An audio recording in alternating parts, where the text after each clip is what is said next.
You know, as a farm organization, Farm Bureau works hard to help educate the public about the importance of agriculture.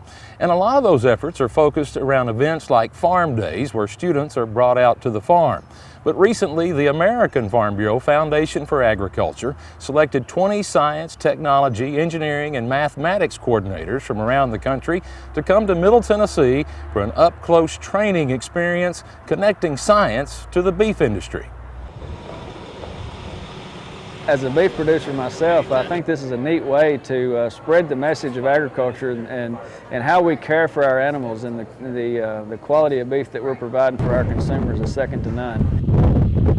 Montgomery County row crop and cattle producer Jay Head has had tours of his farm before, but never with a group quite like this. About 20 STEM coordinators from across the country were selected for the on-farm STEM experience, where they got to see firsthand how the beef industry and farmers here in Tennessee are directly connected to science-based practices.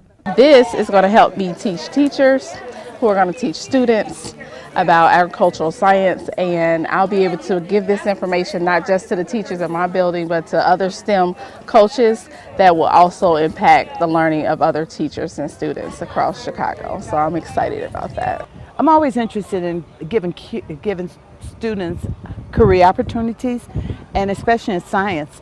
And farm science is a big deal. Through this on-farm STEM experience, many of the coordinators had no idea of just how much technology is used on the farm to produce our food and fiber.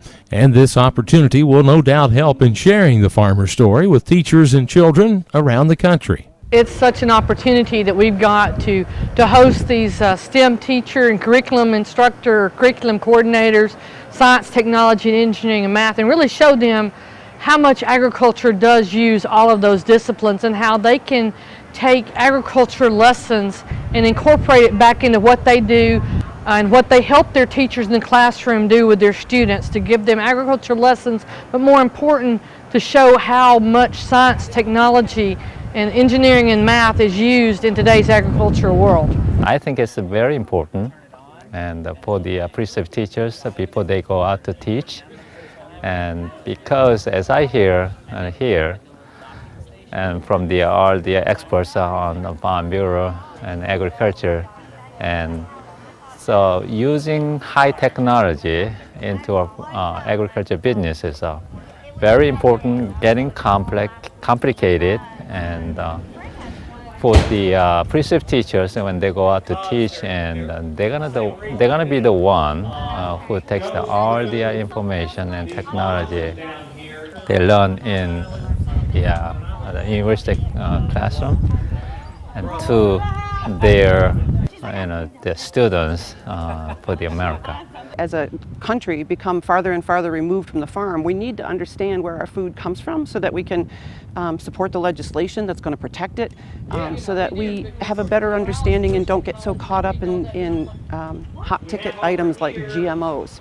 Kids don't understand what a GMO is, and they really just reflect what they hear from their parents, which is not the best attitude, because, well, we're older, the parents, and a lot of people don't have the education to understand what it really means. Without a doubt, there is science behind the beef industry, behind the dairy industry. There is, from what I'm to understand and what I've learned today, it is responsible science. It's peer-reviewed, it's researched, it's practiced, it's scientific method, and it's definitely towards, we always think data-driven. And I have to teach my students that too, data-driven. You can't just say something. You have to prove it with data. So it seems from what I'm learning here today and the couple of days that we've been here, that it is data-driven, and they're following the scientific method, and they're doing practices and procedures scientifically sound to figure out the best way to produce beef and the best way to get it to the people and feed our country, feed our nation. So what is amazing about this trip is that I did have some preconceived ideas. I no longer have those. I've learned a lot about how farmers, and it's funny, when I'm talking farmers, I'm talking about beef people, but on this side of Mason-Dixon line, they're still called farmers. And how much science, technology, engineering, and even math that they use in just sustaining a farm.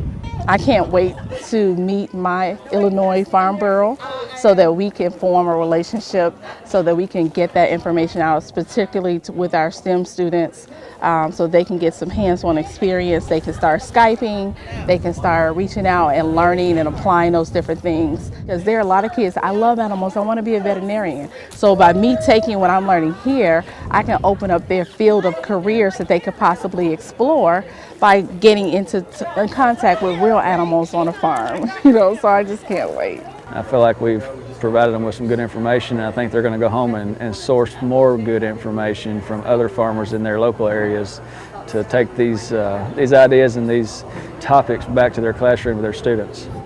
The On-Farm STEM experience was funded by the Beef Checkoff, and it's safe to say a whole new perspective for these teachers, many of which had never been on a farm, on how science is connected to the beef industry.